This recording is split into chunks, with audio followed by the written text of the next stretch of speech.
Bienvenidos y bienvenidas a este encuentro con Sol Otero, que ha venido a visitarnos. Un privilegio tenerte aquí, presentando tu última obra. Gracias. Recién salida del horno, además, Gualicho. Sí, recién salida del horno. Gracias por venir a presentar. Sí, que estás además de tour total. Estábamos hablando antes que tanto avión y tanta historia, pero no toca otra, ¿no? Para poder promocionar el libro hoy en día, es lo suyo. Sí. Especialmente después de la pandemia, ¿no? Sí, porque además el anterior te pilló con la pandemia, porque bueno, podemos hablar que bueno, no fue tu primer cómic, pero sí el primero que yo leí aquí en nuestro mercado, que fue Poncho Fue, sí, donde relatabas una relación tóxica, luego intensa, que ahí tratabas la ciencia ficción, que es un género que también te atrae, y Naftalina, que ganó el premio FNAC Salamandra y que lo hiciste durante la pandemia. Sí. Si no me equivoco, iba sobre la familia, la identidad, y ahora está este Gualicho, que es un buen tocho, como podemos ver, y sé que estarás cansada de contestarlo, pero lo primero que me apetece preguntarte es, bueno, yo he buscado lo que es Gualicho, pero al principio no sabía lo que era Gualicho, que es una especie, en su momento, como un demonio, pero ahora se entiende como un hechizo, ¿no? Como una sí, porque maldición. En realidad es una palabra mapudungún que en el mapudungún significa eso, como un demonio, un espíritu maligno, una presencia maligna. Se le dice así también al demonio. Tiene varias acepciones dentro del mapudungún. Pero es una de esas palabras indígenas que han sido tomadas por el español rioplatense y se han metido en el lunfardo de Buenos Aires y de Argentina, y es súper común. Nosotros la usamos, no existe un argentino que no sepa lo que es un gualicho.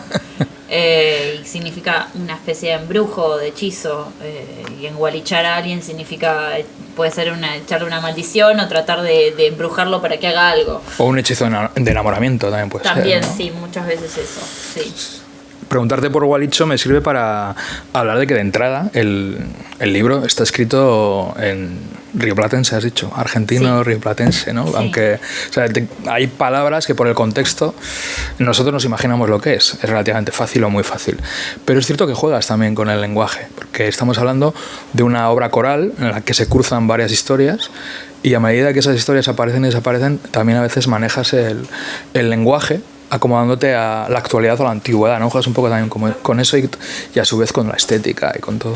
Sí, era un poco la idea, era tratar de hacer que todas las historias fueran lo más diferentes posibles entre sí. Algunas terminaron quedando más distintas que otras, pero en una de esas diferencias que tenían era como que están todas contadas desde el punto de vista de personajes bastante heterogéneos en cuanto a la época, en cuanto al género, en cuanto a la clase social,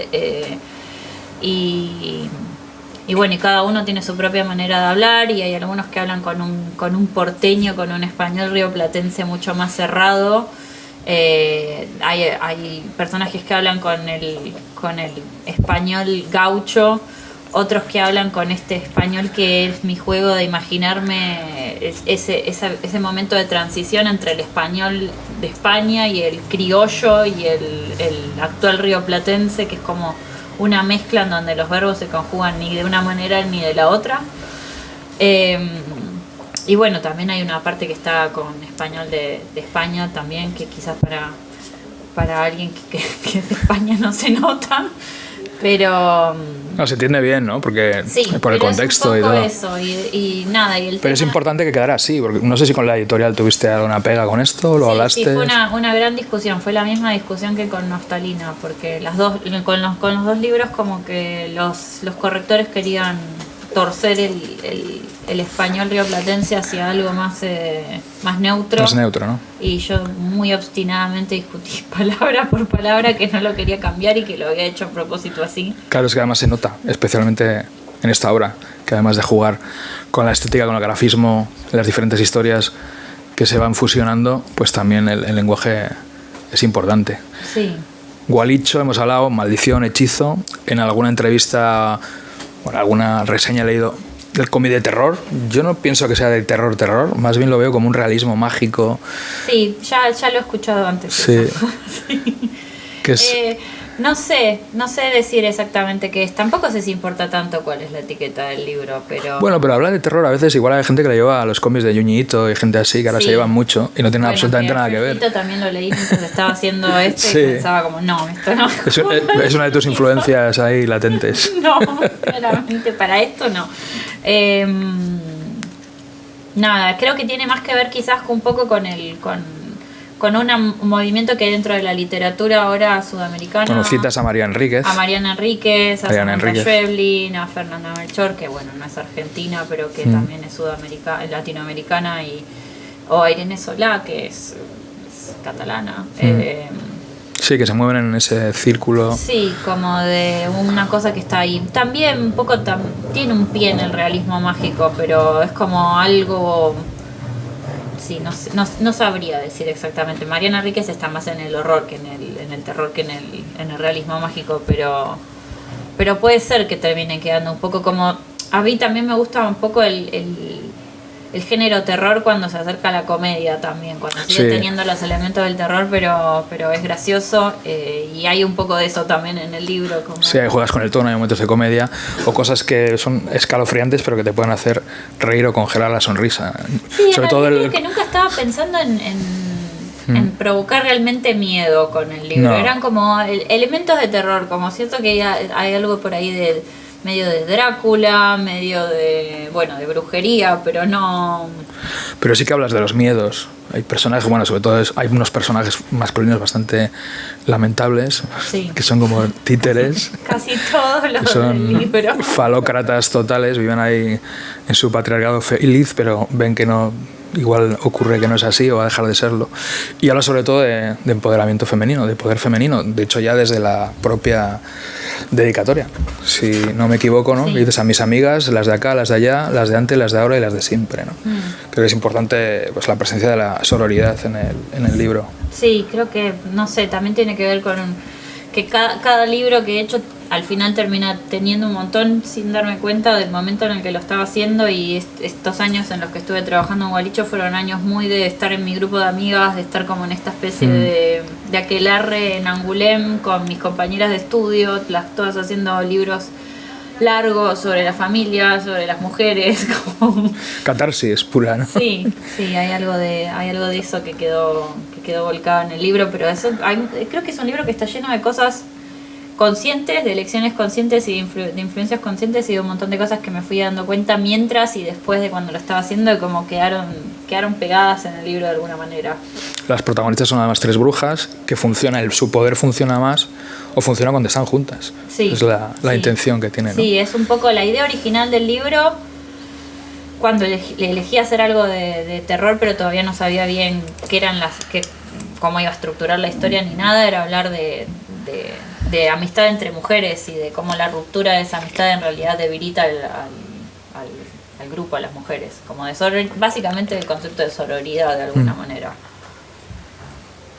Y bueno, otra cosa que haces, ya hablando de la estructura narrativa, me ha llamado la atención también cómo juegas a veces con los tamaños de los personajes a la hora de subrayar alguna sensación. Sí. Sobre todo con los personajes masculinos. Eso siento que lo hice mucho más en Poncho Fue, y que acá lo volví a usar de nuevo un poquito. Funciona muy bien, a nivel semiótico, ¿no? Sí, creo que hay una parte en particular en la al principio que se vuelven como chiquititos, sí. Sí, porque bueno, hablemos de esa estructura narrativa que la he mencionado varias veces, pero es que es especialmente curiosa, y supongo que quizá no te ha sido fácil el estructurar todo, es como un puzzle, ¿no? Al final, que incluso la interpretación final del puzzle es más bien obra del lector o la lectora, no dejas del todo cosas claras, ¿no? Sí. Pero has tenido esas historias, varias historias encima de la mesa, y las vas entrelazando de una manera muy concreta. ¿Y cómo planteaste esa narrativa en tu cabeza? ¿Tenías claro un planteamiento, un desenlace, cómo ver todo seguido? ¿O fue naciendo según ibas dibujando? Fue naciendo, yo tenía un poco la idea de qué era lo que les iba a pasar a ellas, de dónde venían y hacia dónde iban y cuál era el conflicto que tenían, pero después fue como encontrar otras cosas que contar, que me sirvieran para contar eso siempre desde el punto de vista externo, ¿no? Porque en realidad todos los personajes del libro son... Nunca las brujas son el personaje principal de ninguna de las historias. Están ahí presentes. Sin embargo, siempre son los personajes principales del libro. Y ese fue el juego, y en realidad fue bastante difícil. O sea, tenía una idea de cómo hacerlo, pero en algún momento tuve que recular porque me daba cuenta que las conexiones que había usado entre algunas historias y las otras eran demasiado forzadas, o que estaba todo como metido demasiado con los mismos personajes, entonces tuve que separar algunas historias.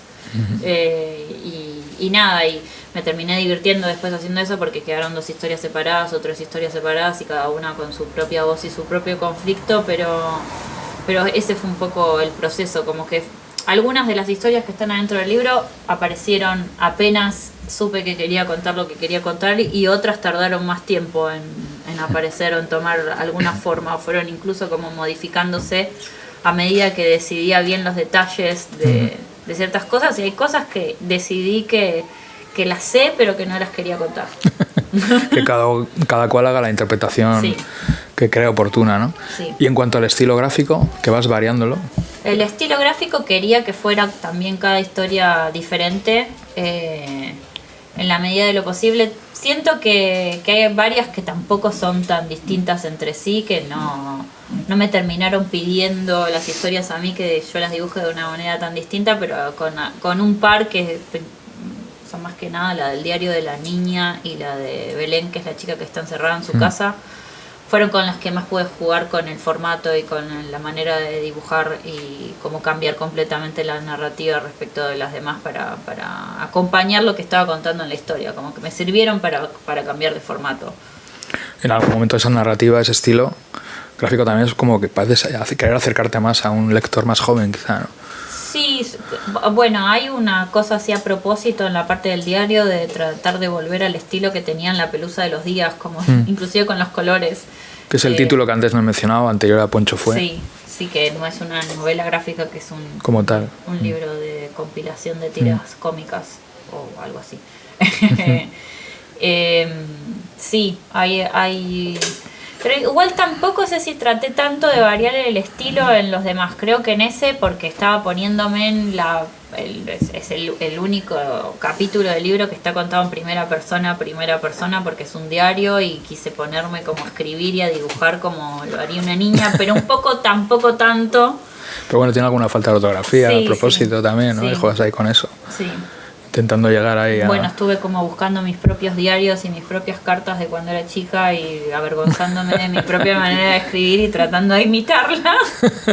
Y en esa labor de documentación, que ha sido también en parte lo que dices de hojear tus diarios, intuyo que también has leído probablemente libros sobre brujería, ese tipo de cosas de la antigüedad, porque bueno, hay saltos en el tiempo, las brujas son del siglo XVIII, si no me equivoco, ¿no? Y vas sacando más ideas. Sí, tampoco soy una experta en la historia de la brujería, pero mientras leía el libro leí Brujas de Mona Jolet, que tiene como es un ensayo como un poco más sobre lo que significaron simbólicamente en la sociedad las brujas, y nada, y mucha película de terror, mucho más por ese lado por ahí que un estudio como...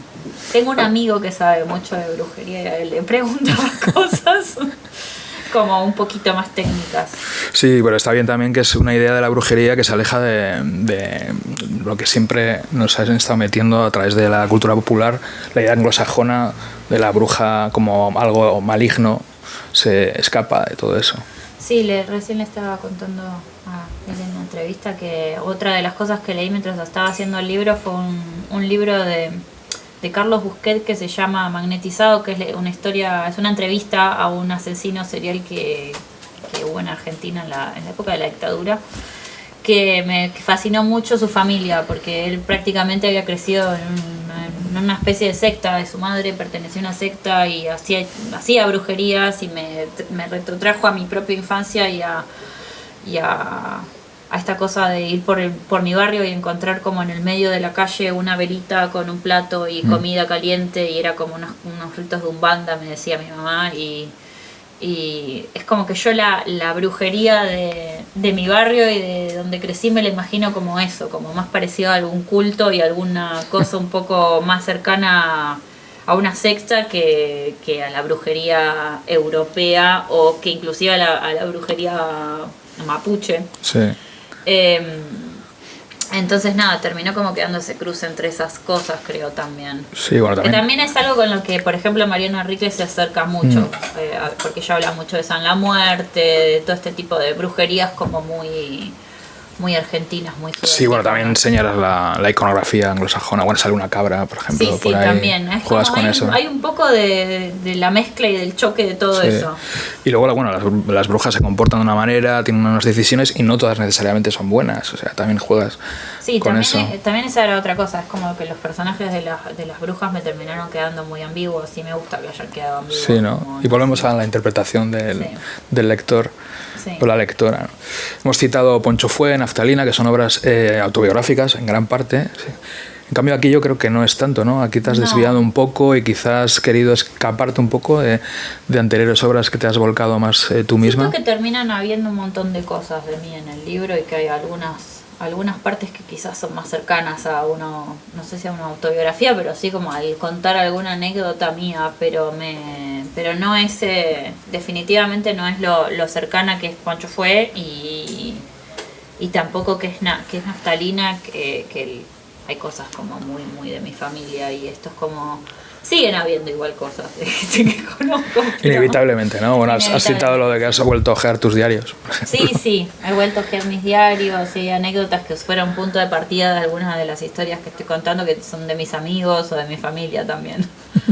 O mías. Tanto Naftalina como Gualicho son 2 tomos con bastante número de páginas. ¿Eso lo tienes claro desde el principio? ¿No te da miedo afrontar una obra de tanto peso en todos los sentidos? Creo que me terminé acostumbrando y me gusta que la obra me vaya a llevar un par de años y meterme ahí como que termina siendo como una especie de proceso transformativo hacer una obra tan larga. Pero sí no sabía qué tan larga iba a ser. Yo sabía que iba a ser... Creo que en algún momento pensé que iba a ser más corta que Naftalina, no más larga, y me terminó quedando más larga. Pero sabía que iba a ser larga igual. La has dibujado en Angoulême, que es donde vives ahora, ¿no? Pues es importante. Angoulême te dieron un premio, además, que no sé si te lo esperabas. No, ¿o no? Me lo esperaba. No. Siempre es agradable no esperárselo y si toca. Yo creo que no estaba ni esperando quedar nominada realmente. Ya fue la sorpresa, ¿no? Sí. Y el premio ya estará ahí, porque bueno, Angoulême es uno de los salones de cómic más importantes del mundo y de Europa sin duda, y estar ahí es importante. Y bueno, estáis ahí una serie de autores y autoras, hay como un caldo de cultivo creativo ahí muy interesante. ¿Cómo lo vives? Y a veces es un poco cansador también porque, bueno, estar todo el tiempo ahí. Habléis todo el rato de lo mismo, de tebeos, de viñetas. Quiero hablar con gente que no sea artista, que no dibuje, pero la verdad es que la mayor parte del tiempo es súper interesante porque, nada, hay mucho de todo. Hay mucha gente de todos lados del mundo haciendo cosas muy distintas, como desde el enfoque sobre la historieta muy, muy, muy variopintos. También está bueno que la residencia tiene como un criterio muy abierto de recepción, no es que está como muy enfocada en determinado tipo de historieta y solo recibe hay de todo realmente. Y hay gente de todas partes del mundo y de muchas edades, así que es como súper, súper nutritivo. Y bueno, y eso, yo este libro lo hice sobre todo con mis 2 compañeras de estudio, que estábamos todos los días medio codo a codo haciendo cada una sus propios libros y compartiendo al mismo tiempo la mesón con mucha otra gente.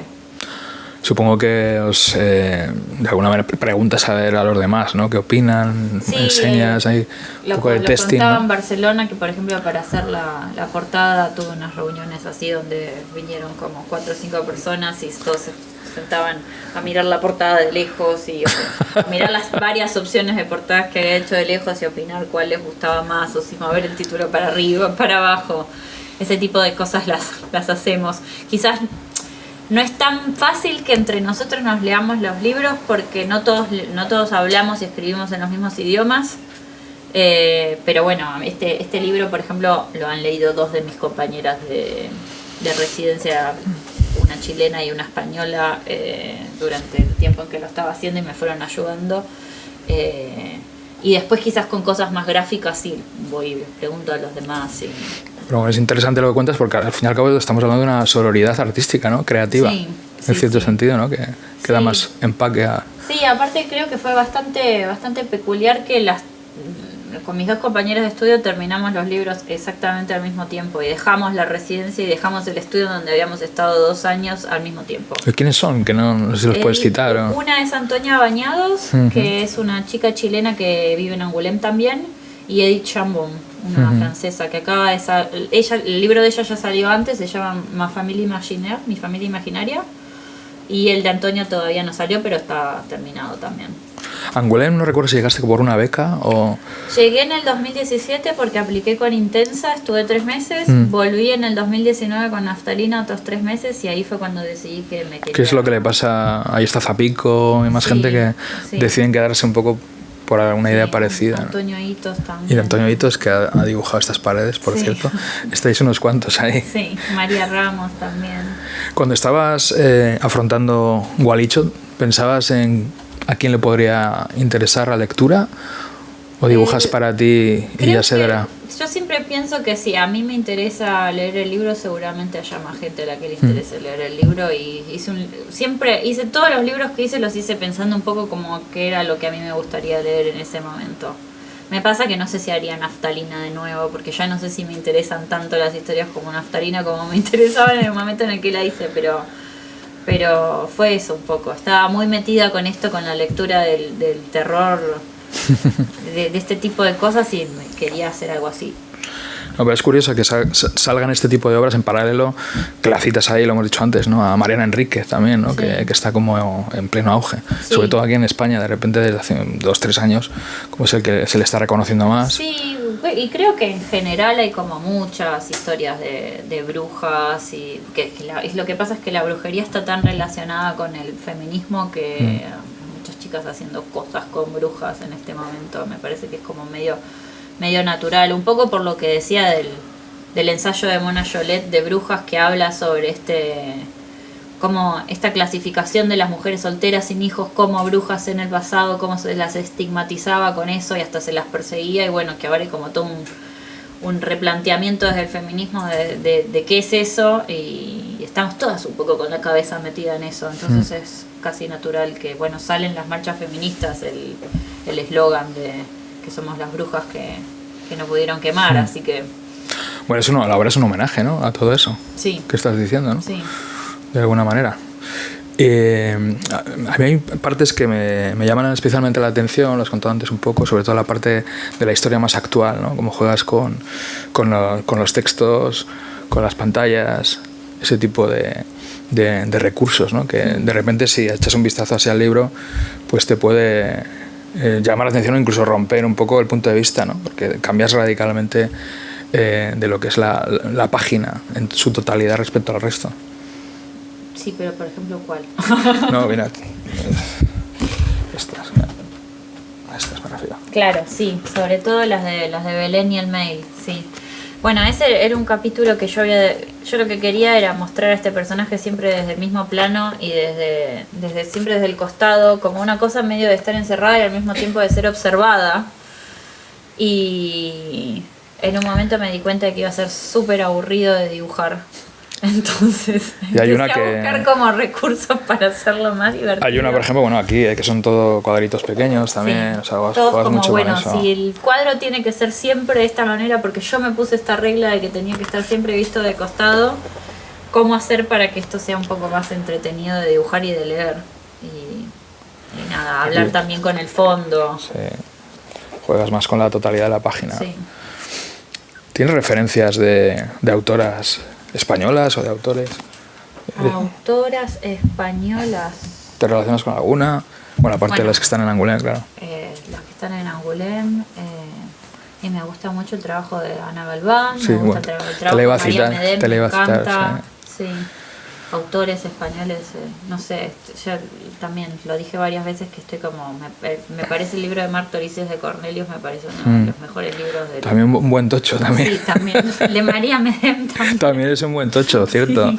Cierto, es curioso, ¿no? Porque antes, claro, quien empezaba en el cómic tenía la facilidad relativa de poder publicar en revistas que salían semanales o mensuales y iban creando ahí su estilo, pero ahora ya tenéis que afrontar de buenas a primeras obras con una entidad y un número de páginas que bueno, puede dar de vértigo. Sí, sí, igual. Y algunas son primeras obras, no es tu caso, pero Sí, Torices, por ejemplo, es o María Meden su segunda obra y son de estos que digo que es difícil encontrarle una estantería que no se vaya a doblar cuando los pones en su sitio. Bueno, tienen una edición linda y entonces Sí. no son tan pesados. Son libros casi objeto artístico también, Sí. en cierto sentido, ¿no? Y te mueves también en el terreno de los fanzines, te has movido. Sí, hago fanzines también. Lo que pasa es que ahora con esto de que estoy viviendo en un lugar en el que se habla en francés, pero escribo en español, pero bueno, todavía se me ha complicado como... Lo que pasa es que a veces estoy tan metida en lo que tengo que hacer para comer y en los libros que no tengo tanto tiempo, pero me gusta mucho el mundo fanzine. Me gustaría tener más tiempo para eso y encontrar la manera de imprimir fanzines más fácilmente. Y estaba pensando en hacer algo mudo para un fanzine, por ejemplo, que lo pudiera llevar a todos lados. Universal. Sí. ¿Y compaginas el cómic con la ilustración? Sí, sigo haciendo ilustración infantil y sigo haciendo ilustración editorial y sigo haciendo Sí, ¿no? lo que haya que hacer para... Te vas organizando y supongo que vas avanzando con el Clases, cómic a tu ritmo y... Sí, lo que me pasó un poco, que fue la dificultad de Gualicho por ahí, fue que con Naftalina había tenido la facilidad de ganar el premio de la FNAC, entonces tuve como... fue la pandemia, entonces tuve como más tiempo y una mejor economía como para poder resolver el libro, y con este tuve que interrumpirme mucho más por el trabajo y al mismo tiempo por la prensa de Naftalina en Francia. Entonces es como un libro que tiene un poco más de interrupciones. El proceso fue menos fluido que el de Naftalina. Ujú. Fue más por tirones, ¿no? Sí. Supongo que ahora tengo este tiempo y lo voy a dedicar a... Sí, inclusive al aunque cómic. tuve 2 años de residencia seguidos en la Maison, tuve muchas interrupciones de otras cosas que me hacían a veces salir del libro y tener que volver a entrar y salir y volver a entrar. ¿Tenías ya la editorial? Sí, ¿Y desde todo? el principio, sí. O sea que Naftalina fue estupendo y estaban esperando Sí. como uva de mayo tu siguiente obra, ¿no? Has mencionado antes a Ana Galván, bueno, hay una generación, María Meden, podemos sumar a, Conchita Herrero sí, también me a un gusta montón mucho. de autoras. Hay una generación muy potente. Personalmente pienso que estáis haciendo los cómics más rompedores que hay ahora, en muchos sentidos, ¿no? Que jugáis mucho con el lenguaje del cómic y precisamente muchas veces os olvidáis o ni siquiera conocéis maestros del cómic de toda la vida y eso os beneficia para crear un lenguaje nuevo, ¿no? Estáis creando un lenguaje nuevo Un poco burra, he aprendido más de... reinventando, ¿no? Que viene bien a veces, sí, no tener sí. esas referencias. Sí, yo no sé, justo hoy alguien me preguntaba por mis referentes. Creo que para mí es como que Kino fue un gran referente como de padre del cómic, pero me he perdido muchas influencias así históricas importantes que... No sé, tengo algunas cosas de Breccia en mi cabeza porque me las han explicado en algún curso de historieta y me parecieron increíbles, pero me he perdido como cierta formación y tengo más formación de diseñadora por ahí. Sí, pero bueno, yo creo que en parte puede beneficiar a un determinado talento emergente o nuevo, porque pues, además en el cómic la mayoría de los referentes eran masculinos o han sido masculinos. Sí. Cuando se habla de maestro del cómic siempre son masculinos, ¿no? Y aunque nadie puede negar el arte de Moebius o un Robert Crumb, pero no dejan de ser eso, ¿no? Y creo que el haberos despojado de ese peso histórico ha permitido que tengáis una libertad creativa, ¿no? Sí, que regeneréis de alguna manera el medio. De hecho, casi todas mis amigas que empezaron a hacer historieta después que yo, porque en realidad yo empecé bastante joven y porque leía manga, pero después se me fueron sumando... Y todas venís del manga, o casi sí, todas. pero tengo muchas amigas que no han leído manga nunca y que vinieron más desde el lado de las bellas artes. O Marta Cartu, Roberta Vaz, que bueno, muchas venís también de ahí. Sí, también pensando como en historietistas argentinas, que por ahí son como las que aparecieron más al mismo tiempo que yo, que creo que vinieron como de esos lugares, diseño gráfico, de bellas artes, de ilustración. De ilustración, sí. Cómic argentino, aquí no conocemos demasiado. Bueno, has mencionado al maestro Breccia, pero ¿cómo vivís ahí? No, hay un montón de cosas súper interesantes en Argentina, muchas de las cuales no están publicadas en España y no sé si llegan, porque en realidad es la misma lengua, podrían llegar, pero no sé si hay como el flujo de... Bueno, está la editorial Sexto Piso, ¿no? Que está como con un pie ahí aquí o antes. Sí, bueno, están las cosas de Paola no es argentina, pero vive en Argentina, nos la robamos. María Luque, Julia Barata, que es portuguesa, pero también vive en Argentina. Argentina es muy buena, Femimutancia, la China 8, hay un montón de chicas que han llegado a publicar sus novelas gráficas en Argentina, que son muy muy buenas, y también trabajo de algunos hombres que tampoco sé si han llegado acá. Sé que Juan Sáenz Valiente, Juan Ungo, no está publicado en España, y para mí es uno de los mejores historietistas argentinos que hay, como de mi edad. Sí. Y Mina Berry, que creo que sí, él está publicado, pero no sé, no lo sé a ciencia cierta. Pedro Mancini, no sé, hay muchos autores muy muy buenos que giran por acá algunas cosas, por ejemplo, Juan Sáenz Valiente está publicado casi todo lo que hizo en Francia, pero no está publicado en España. Y lo mismo Mina Berry. Y no sé, cuesta, como que las cosas españolas suelen llegar a cuentagotas, pero llegan a Argentina, pero no sé si las cosas argentinas Lo que está claro es que no hay una fluidez en ese intercambio, ¿no? Al otro lado del gran charco, por decirlo de alguna manera, ¿no? Que no pasa solo con Argentina, pasa con México. Bueno, igual también el intercambio de cómics entre Perú y Chile y Argentina y Colombia también es bastante escaso. Yo conozco mucho, por ejemplo, a Gustavo Sala, que no tiene nada que ver con lo que haces tú, ¿no? Que tiene un humor muy, muy irreverente. Y también has participado has colaborado con colectivos y en antologías. Sí, bueno, fui parte de Historietas Reales, que era un colectivo latinoamericano de historietas que hubo entre el año 2000. Bueno, yo entré como en el 2009, creo, no me acuerdo bien. Pero estaba en 2006, por ahí. Y murió un poco solo en algún momento, pero duró muchos, muchos años, y había muchos historietistas que, no sé, Ángel Mosquito, Max Aguirre, Marco Tóxico de Bolivia, Johnny B de Colombia, como muchos nombres que después como cobraron. Power Paola también estaba en ese colectivo, como gente que creció mucho y que logró publicar mucho después, en una época donde existía Historietas Reales, donde no había absolutamente ninguna editorial publicando nada en Argentina que no fuera, qué sé yo, alguna que otra cosa en el diario, fuera la época más muerta de la industria. Y fue como que los autores se juntaron solos a publicar en internet por esa falta de lugares para publicar, y después de ahí se empezaron a generar las primeras publicaciones, y de ahí aparecieron o sea, hubo otros movimientos en paralelo, pero como que de esos movimientos como medio autogenerados por los autores empezaron a aparecer algunas editoriales. Con lo cual, Hotel de las Ideas, por ejemplo, que es la editorial en donde yo publiqué Poncho Fue Intensa, nació como un colectivo de fanzine. Y es medio la historia de casi todas las editoriales en Argentina. Con lo cual tu salto a Angoulême ha sido importante para dar a conocer más tu trabajo y crecer, ¿no? Creativamente. Sí, creo que ya para mí fue importante haber podido publicar La Pelusa de los Días en España, y desde ahí en adelante siempre España fue mi primera casa editorial, porque la edición argentina siempre siguió a la española en realidad, desde La Pelusa de los Días. Creo que es el momento de abrir un pequeño turno de preguntas, porque no podemos hacer spoilers, no podemos seguir hablando de Gualicho sin hacer spoilers, y hay que recomendar encarecidamente su lectura.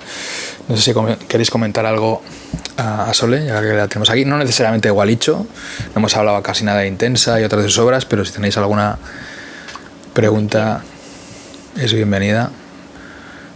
Estamos en Euskadi y la gente es tímida.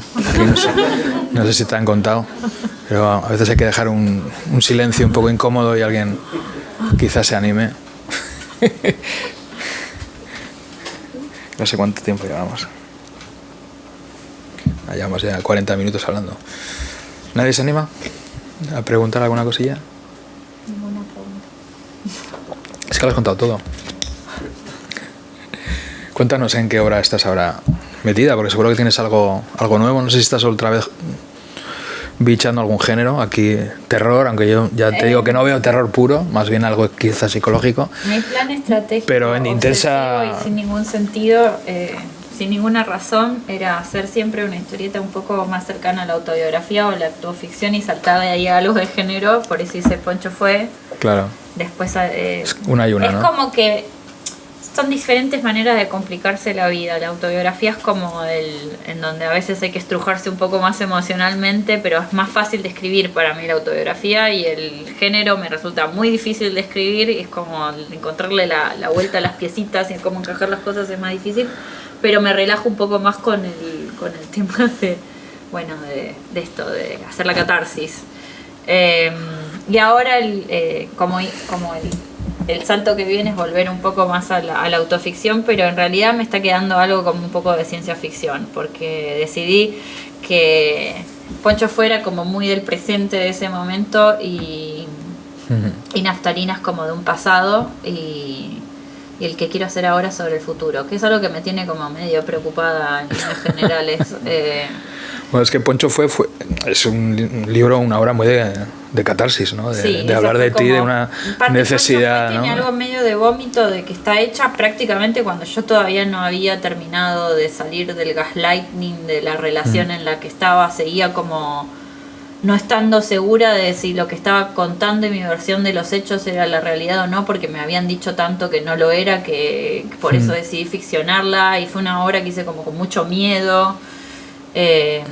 Pero era muy muy del presente de lo que me estaba pasando en ese momento. De hecho, yo creo que si la tuviese que hacer ahora la haría distinta, porque no sé si quedaría con la misma frescura que tiene. La misma fuerza, ¿no? La misma energía. Sí. Y Naftalina es una obra en donde hablé de cosas que quizás ya estaban cerradas para mí de alguna manera, pero que tienen que ver con el pasado. Sí. Y en esta nada, estoy como, con lo que estoy escribiendo ahora, estoy como metiéndome un poco más con los miedos del futuro, de imaginarme en dónde vamos a terminar todos y de imaginarme en dónde voy a terminar yo. No te vamos a preguntar por la política argentina, porque no es el momento, y además creo que llevas tiempo sin ir por ahí, ¿no? Sí, voy a ir ahora a fin de mes. Qué atrevida. No, fui en Has elegido un buen momento. Sí. Bueno, no sé, estoy nerviosa igual, faltan días para que se termine de decidir qué es lo que pasa. Bueno, tampoco es que prender muchas velas y hacer tampoco es que aquí estemos felices y contentos, o sea que, sí, yo la verdad que igual llega un momento que no hay salida aparente, no se puede huir hacia ningún lado, o sea que... sí, está todo terrible, bueno, es eso, y también el libro en realidad quizás más que de lo político tiene un poco más de lo que estoy pensando, porque todavía no lo terminé de escribir, así que puede cambiar, pero estoy como apuntándole un poco más al medio ambiente y al colapso, digamos, a la idea del colapso de... Bueno, también es algo muy, no sé, creo que es muy de esta época pensar en eso. Quisiera creer que en algún momento se nos va a pasar, pero quizás no, quizás es realidad, lo estamos pensando porque vamos algo más apocalíptico, quizás, algo más apocalíptico. Sí. Que bueno, ahora que dices eso, en Gualicho evidentemente también hay esa relación con la naturaleza de la mujer, ¿no? Sí, esa fusión. Creo que, bueno, lo que estoy escribiendo ahora también tiene algo que ver un poco con Pangea, que es como el fanzine que hice mientras estaba haciendo Naftalina, no me acuerdo me parece que lo hice antes de Naftalina, yo no me acuerdo. Que es como eso, una sociedad como un poco post-apocalíptica, solo de mujeres. Y con esta cosa como del regreso a la tierra, pero como si hubiese un trasfondo de que en algún momento hubo una civilización antes. Y lo que estoy escribiendo ahora en realidad es un poco parecido, solo que no hay solo mujeres y es mucho más cercano al tiempo presente. Muy bien, pues si nadie se anima a preguntar nada, mira, por fin, hay que dejar ahí un poquito de juego. Hola, Sole. Hola. Mariela, y quería preguntarte, me parece súper bonito el tipo de dibujo de Naftalina y lo que viste, de los personajes principales, bueno, y casi todos, son como grandes. Sí. ¿Es por algo en particular o, bueno, cada una tiene su estilo, pero que esa pelusa es algo que es como súper diferente? Sí, yo creo que hubieron dos cosas para mí con eso. Una es como que también son cosas que las he interpretado como a posteriori, ¿no? Pero para mí es como que el tema de dibujar el cuerpo grande y la cabeza chiquita es algo que está muy de moda y que creo que tiene que ver también con el feminismo. Así como las historias de brujas se repiten por todos lados, ese modelo de cuerpo empezó a ser como un modelo de cuerpo feminista, donde no está planteado tanto desde la idea heteronormativa de lo que debe ser una mujer, sino como desde lo que hace Jenny Espinosa, ¿no? Que... Claro, sí, pero hay un montón de chicas dibujando con esta cosa como de mujeres fuertes, distintas proporciones igual, pero creo que es como eso, como salirse de ese modelo. Y también lo he interpretado un poco como desde lo personal, como yo vengo de dibujar y de hacer ilustración infantil y de trabajar muchos años como con este estilo de medio cartoon, de cabezas grandes y cuerpos chiquitos, y me sentía como muy pegada a lo infantil y muy inmadura con el dibujo. De hecho, me llamó mucho la atención hace poco hice una muestra en Poitiers que estuve como revisando todos mis originales y mis procesos para poner en la muestra, y encontré las primeras páginas de Poncho Fue, que las abandoné porque después lo volví a empezar y eran muchísimo más cabezones y con el cuerpo muchísimo más chiquito, y como que yo los veo, inclusive veo Poncho Fue ahora y lo veo súper aniñado el estilo. Y siento que para mí también hubo algo de estilizarlas y volverlas más grandes y con la cabeza más pequeña, que tuvo que ver con mis ganas de hacer cosas más de adulta, no sé, como de alejarme de ese relato infantil. Nada, fue como un cambio que yo lo veo un poco gradual, pero también en un momento fue un poco más abrupto, fue como, quiero hacer así. ¿Alguna otra cuestión? Ahora que hablas del dibujo y antes has citado el manga, ¿te ha influido a nivel de dibujo el manga? Yo empecé copiando. ¿O fuiste por otro lado? Cuando aprendí a dibujar empecé copiando manga y me gustaba mucho. ¿Cómo se llama? El de Is. Se me fue el nombre. El de Is, el de Video Girl A. Vale, no me sé el nombre. Se me fue el nombre, bueno, no me acuerdo. Y bueno, Evangelion y un montón de mangas de esa época. Clásicos. De fines de los 2000, principios fines de los 90. 90. De los 2000. Y creo que hay algo también del narrar del manga que a mí se me pegó. Yo me siento muy ajena a leer cómic americano. Me cuesta mucho la manera en la que se diagraman las páginas, como lectora lo digo. Sí. Y el manga y la BD me resultan mucho más familiares y mucho más fáciles de leer. Y en el manga hay algo de los tiempos y de la manera del uso del espacio y del tiempo como sin restricciones que siento que tengo. Y capaz ahora, no sé, por ejemplo, ahora estoy trabajando que eso no lo dije, pero estoy haciendo una serie infantil para Casterman con una guionista. Para descansar un poco, ¿no? Para descansar un poco de mi propia cabeza y divertirme dibujando. Y me estoy dando cuenta de que cuando me toca dibujar algo infantil medio cómico, no paro de meter cositas de manga, la gotita en la frente. Sí, es muy expresivo. Y a mí me sale muy natural porque es lo que leía. Es como sí, yo creo que incluso lo que hemos mencionado al principio de la charla, de los personajes que a veces los haces más pequeñitos, va un poco por ahí. Esta cosa de hacer el chibi en algunos momentos, en el Super Deformed, no sé, creo que ahora tiene otro nombre. Cambiaron la manera de llamarlo. Pero esta cosa de la cabeza grande y el cuerpito chiquito. Bueno, hay algo de eso en la segunda historia de Gualicho, que es como que la parte en la que ellos hablan y cuentan su historia está contada como si fuera con chibi. Sí, porque no es un poco Shin-chan el protagonista, me podría ser. Una versión así un poquito más desviada. Sí. Esa obsesión que tiene por su falo. En fin, pues muchísimas gracias. Eskerrik asko a Sole por estar aquí hablando de Gualicho. Gracias a todos y todas por estar aquí escuchándonos.